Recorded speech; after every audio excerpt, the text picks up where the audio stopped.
Welcome to Beautifully Ruined, the podcast where we believe that being beautifully ruined isn't the end, but the beginning of a remarkable journey. I'm your host, Adrian Callaghan, and we've made it to episode number 2. This episode is titled Lost and Found.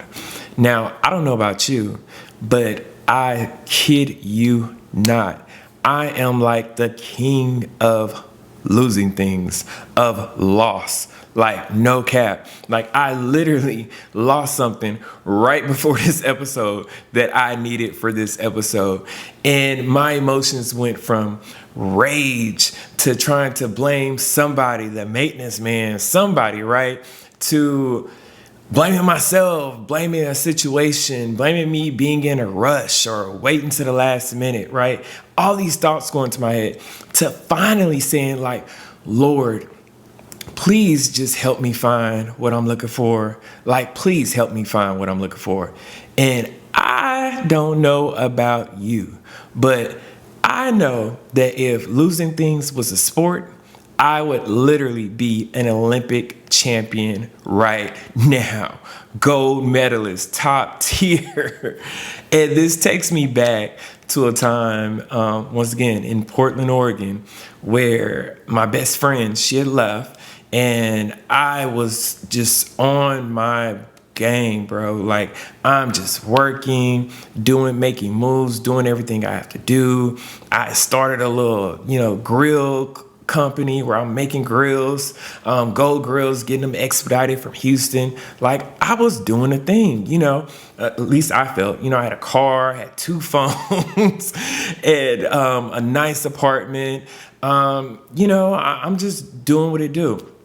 And I'll never forget this time around my birthday, some of my new friends, they had asked me to come out. They had been asking, but I would always be like, no, I'm busy, or no, I got this to do, or I got that to do. So I would always put it off. But I figured, since it was my birthday, let me go ahead and step out.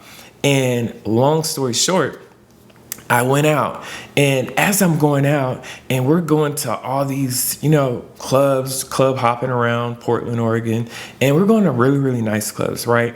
And I remember when I first got there, where a lot of these places that we were going, I used to wait in line, me and my old best friend, and we would wait in line 30, 40 minutes to even sometimes like an hour before we would get in there. And now we're just walking through the door.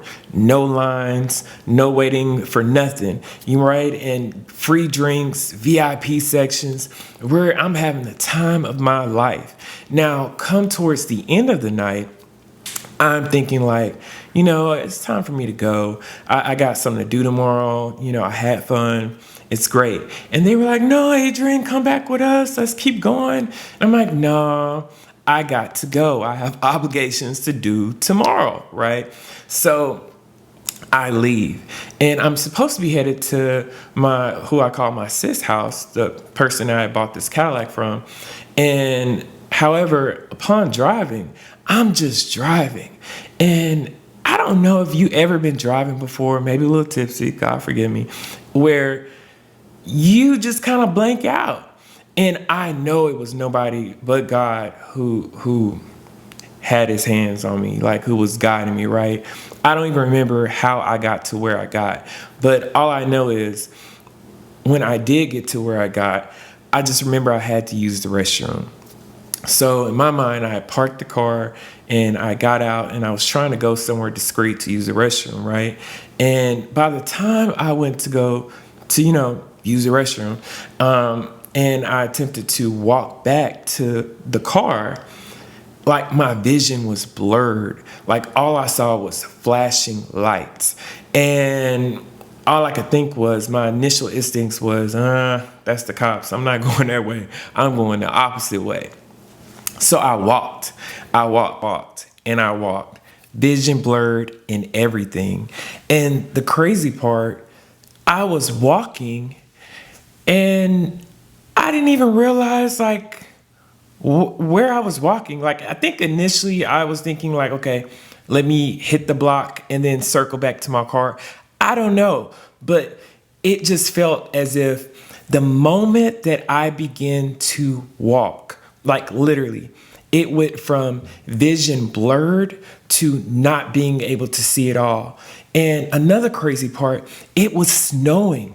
It was cold as all get out, and I'm walking. I don't have any jacket on, anything. But during this walk, I was warm.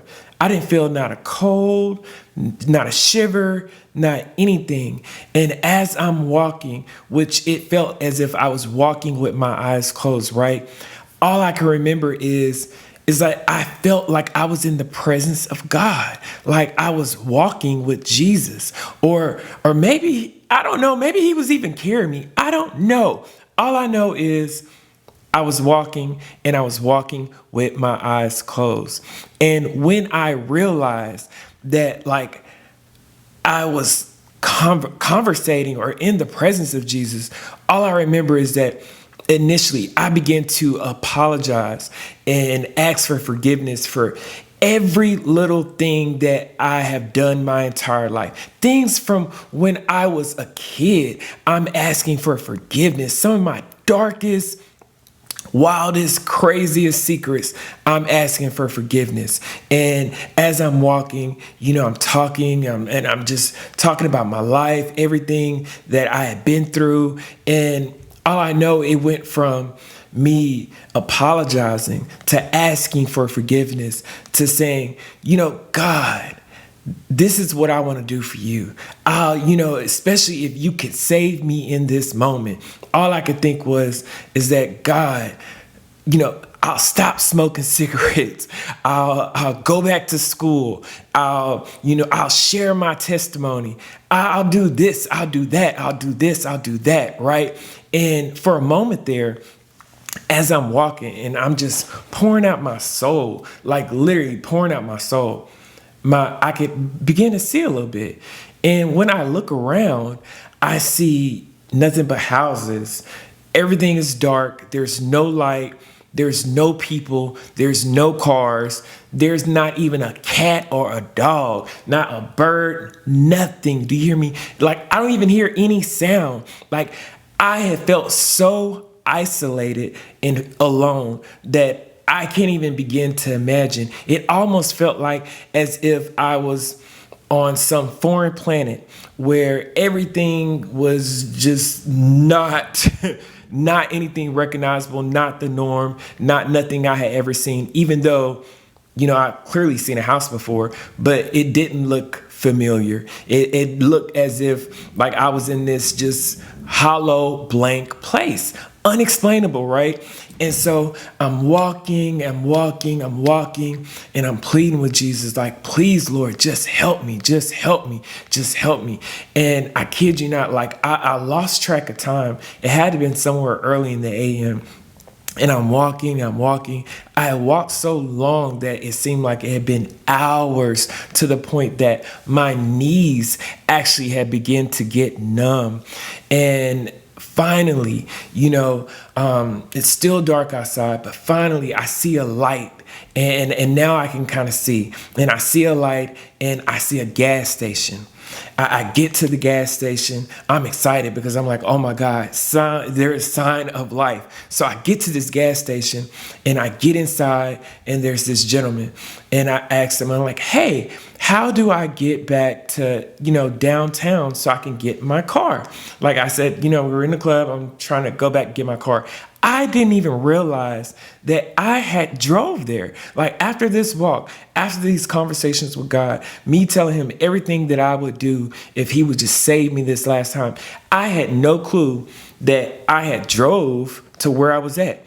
And when I asked this man, I'm like, hey, how do I get back there? He says, sir, you're in Washington. I said, Washington? Literally, I screamed out Washington. And all I remember is that I threw everything off the counter. And I just fell to the floor. I literally collapsed to the floor. This man came from behind the counter, not knowing me from Adam and Eve. He picks me up. And what do? I I asked him for a pack of Newport 100s. I had just told God that I would stop smoking cigarettes if he saved me. And I literally asked for a pack of Newport 100s. So he's trying to ring me up. Thank God. The only thing that I managed to have on me, it was my ID and my debit card. I had it in my back pocket because clearly I guess I didn't take nothing else with me in the club. I don't know. But that's all I had in my back pocket was my ID and my debit card. So I'm trying to make the purchase. And as I'm trying to make the purchase, I can't even remember my PIN number. So, he says, do it as credit. So I get it as credit. I get the cigarettes. He said, hey, there's a bus stop across the street. You're going to wait at that bus stop till the bus start running. You're going to take that bus, go to catch a train. From that train, you're going to ride that train to Portland, and then you'll be able to find your car. So I said, okay. So I sat there at the bus stop, pack of cigarettes in my pocket. I didn't even open up the cigarettes. I'm still in a daze because I'm like, how am I in Washington? I'm like upset and then scared at the same time because I'm like, how did I even get here? Like, what is going on? Somebody please tell me what is going on. And I have no answers. I have no answers, none whatsoever. And at that immediate time, I remember walking and talking with Jesus, but I kind of forgot. I'm not gonna lie, because when he told me Washington, my mind just had enough at that point, had all it could take. So I get back to Portland, and now I'm trying to backtrack steps. I said, well, I remember I parked at a parking garage. So I go to this parking garage. I go to that parking garage. I'm going to all the parking garages. I am arguing these people down.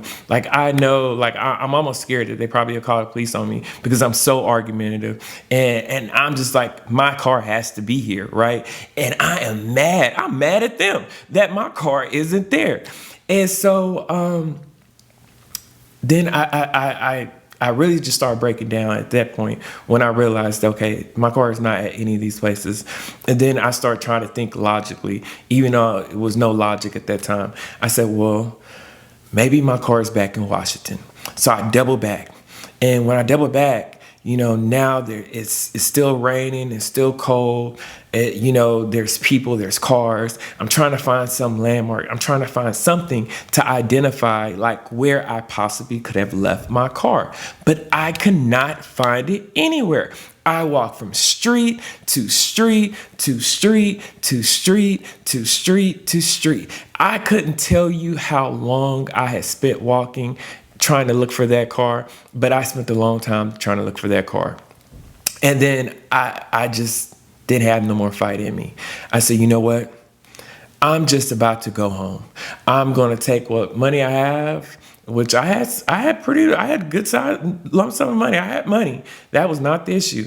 I was like, I'm going to take my money and I'm going to catch this bus back to Portland, and I'm going to hop on that very Greyhound that I initially arrived in Portland in, and I'm just going to go home with nothing, with everything. I'm going to leave the job. I'm going to leave the apartment. I'm going to leave the car. I'm going to leave the business. I'm going to leave it all, because at that time, even my apartment was like a condo, so it wasn't like I could just go back to my apartment or go to a leasing agent or something and have them open my door. There was no way for me to do that. Both of my phones was in my car. I didn't know anybody's number. There was just, in my mind, no hope. So I'm headed back to Portland. And as I'm on this train, I'm thinking about getting on this, everything that it would take to get on Greyhound. And I'm like, bro, I don't even have the energy to figure out what ticket I gotta catch, what time I gotta catch. It was just too much for me. The only thing that I can remember, I couldn't remember nobody else's house, anything, not even how to get back to my place, even though it would have been pointless to even go there, in my opinion. So I go back to my sis house, the beautiful earth angel that sold me the Cadillac. So I get to her house. It's still raining. It's still 30-some degrees. It's extremely cold. I have no jacket on. I have nothing, right? I'm on the porch and I'm waiting for her to get back. I'm thinking, oh, well, maybe she's just gone to the grocery store. Maybe she's, run an errand. She'll be back. So I'm on the porch. it goes from 30 minutes to hours to hours. And it goes from, being in the morning to almost the late evening, right? I had seen the sun rise, and now I was on the brink of almost seeing the sunset. And I got to a point where I literally thought I was going to die. Like, I honestly didn't have any more strength. And something was telling me, Adrian, if you do not get up, you are going to die of hypothermia, something or whatever. You're going to die if you do not get up. So I mustered up the little strength. It took me forever to get up, but I got up. And once I got up, I had to think of what direction to even go. Like, who house do I go to? And all I can remember is the house behind me, that behind us where my sis stayed at.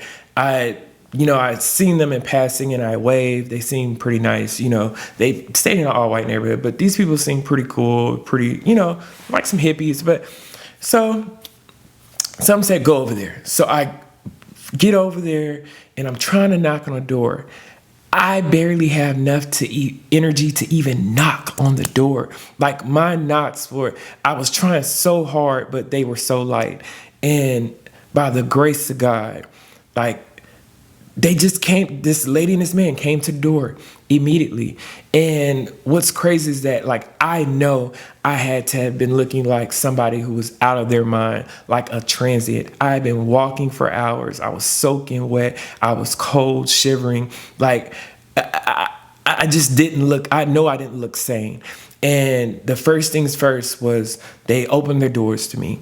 They invited me in, put covers over me, and by the grace of God, managed to contact my sis via Facebook.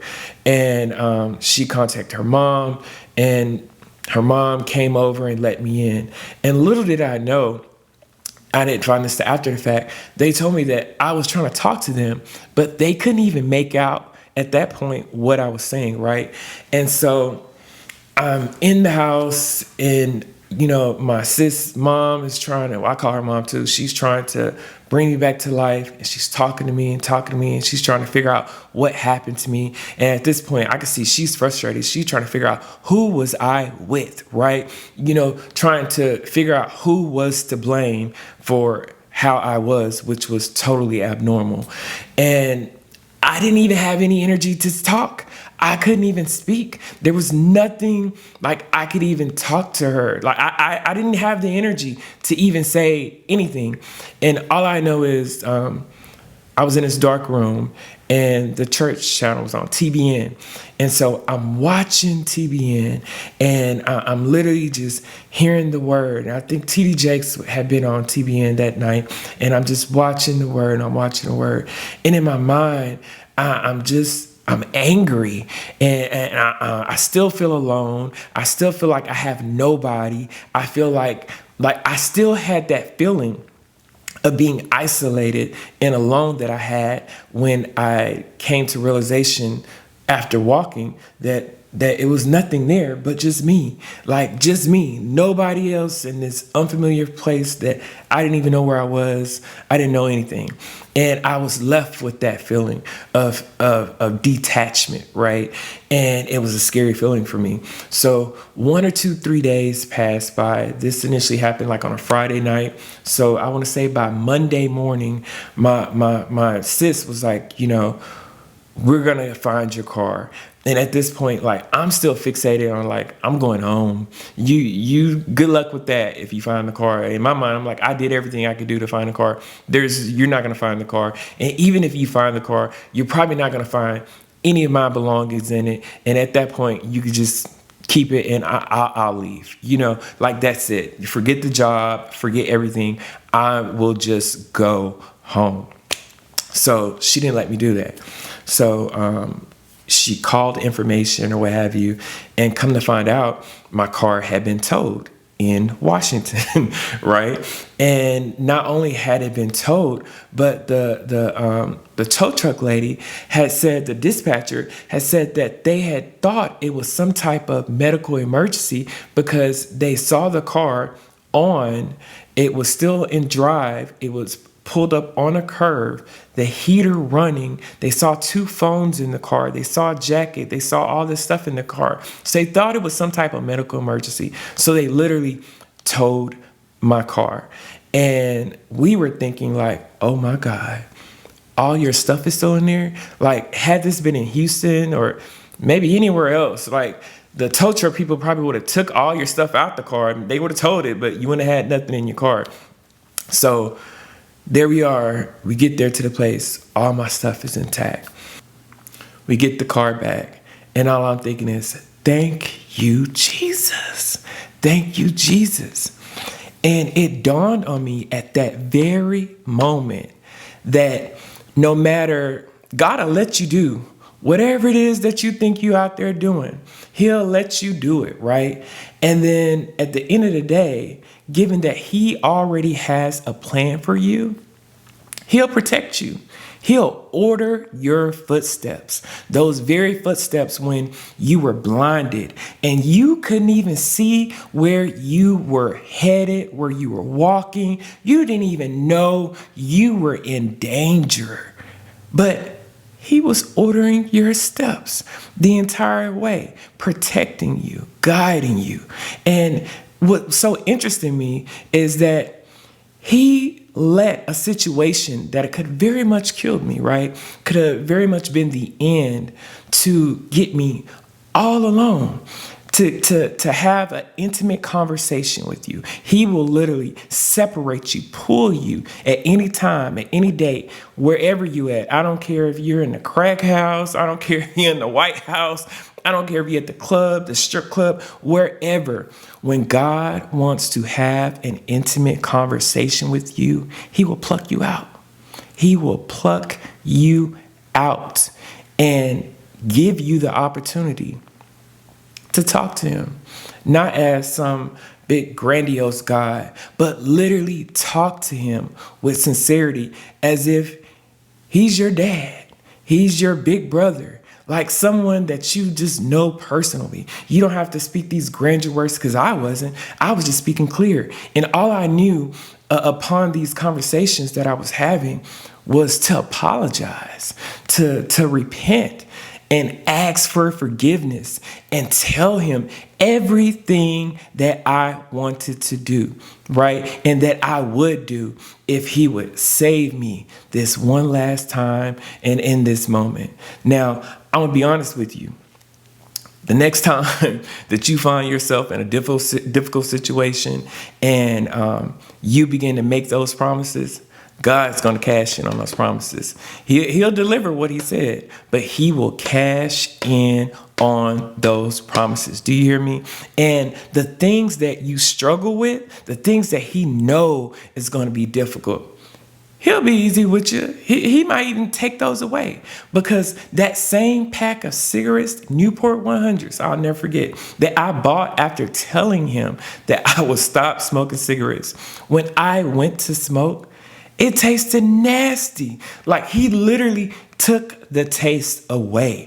And I kid you not, it initially tasted nasty. And then like after a few days, when I kind of came to, I thought, well, maybe I hit it again. I'm not going to even lie. And when I tried to hit the cigarette again, because I still had the pack, I couldn't do it. It was unbearable. It was almost as if like I was a kid again, when I couldn't even stand cigarette smoke. I couldn't stand the sight, the smell, nothing about him. He literally took it away. And all I could think is that you may have lost your way. You may have lost everything that you have, but God will use those moments to have an intimate conversation with you, and it will not let you forfeit his plan.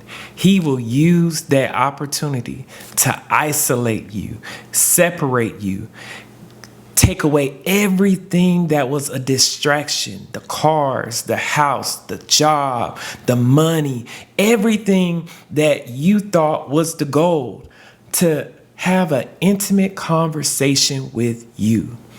Nobody else. You alone, where you could cry all you want to, you could share all the things that you did wrong. You can apologize for all the things that you did. He will allow you to release all the guilt, all the shame, everything that's been holding you down, preventing you from or delaying you from fulfilling his plan.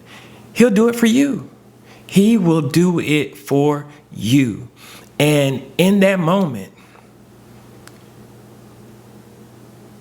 where you thought that, you had lost something, you thought that you had lost your mind, you thought that you had lost your way, he was letting you know he had you the entire time. And that more importantly, you didn't choose God. God chose you. Like, it was crystal clear. I wasn't out looking for God. God found me. God had me. God had the conversation with me, and I had just spilled it all. My entire soul, my entire life, some of the darkest secrets that I've had, some of the things that what I was so ashamed about, I shared them all. And I had let go all of that baggage. And what's so interesting about that is that many times people think that, you get deliverance from a church sermon. You get deliverance from being at the temple or being at the Catholic place or Jehovah's Witness place or wherever you worship, right? But in reality, Jesus will deliver you wherever you're at any given moment, at any given time, no matter what state of mind you're in. He will use that moment to deliver you. And it was at that moment that I literally went from being lost to found. And after that, my entire life changed, like literally, like night and day changed. So if you like this message, please like, subscribe, share. I want to give a shout out to Neha T-shirts. Imran, you came through with the silk lining cap. Thank you so much for making it through this podcast with me, our second episode. And if you have a story out there, if you have something, or if you can relate to this, please comment. Please let me know. Email me. Let me know your story. I want to hear from you. Until next time, thank you.